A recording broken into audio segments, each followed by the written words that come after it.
Егер мен қателеспесем, мынау жалпы бужая коровка дейді ғой жаңағы. Қызыл дейді, теңбіл дейді, әртүрлі айтады. Қызыл қоңыз дейді. Осы не жейді деп ойлайтынмын. Сен міне бужая коровка мынерде қаптап жүр да. Мінеки, өрік көшетінің несінде. Мінеки. Бұлар не жейді деп ойлағам ғой. Сөйтсем, қателеспесем мінеки. Бұл бужая коровкалар.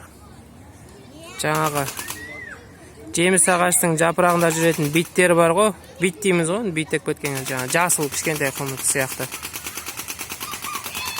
Соларда жейтін сияқты ғой бұлар. Мінеки.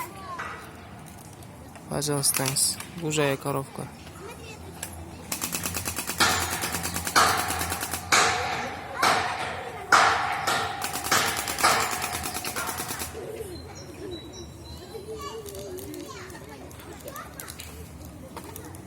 Кәдімгідей қаптап жүрді жапырақтарды. Егер битті жейтін зат жоқ болса, бит деген жапырақтың бәрін жеп тастайтын еді да.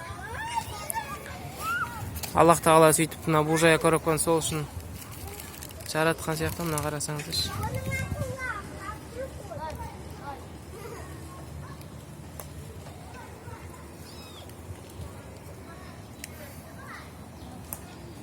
Әйтпесе бит деген көбейіп кетсе білесіздер ғой қалай екен. Түк қалдырмайды ғой жеміс ағаштан. Жапырақты тесіп, бұлай бұрап, көрдіңіздер ме бит не істеген.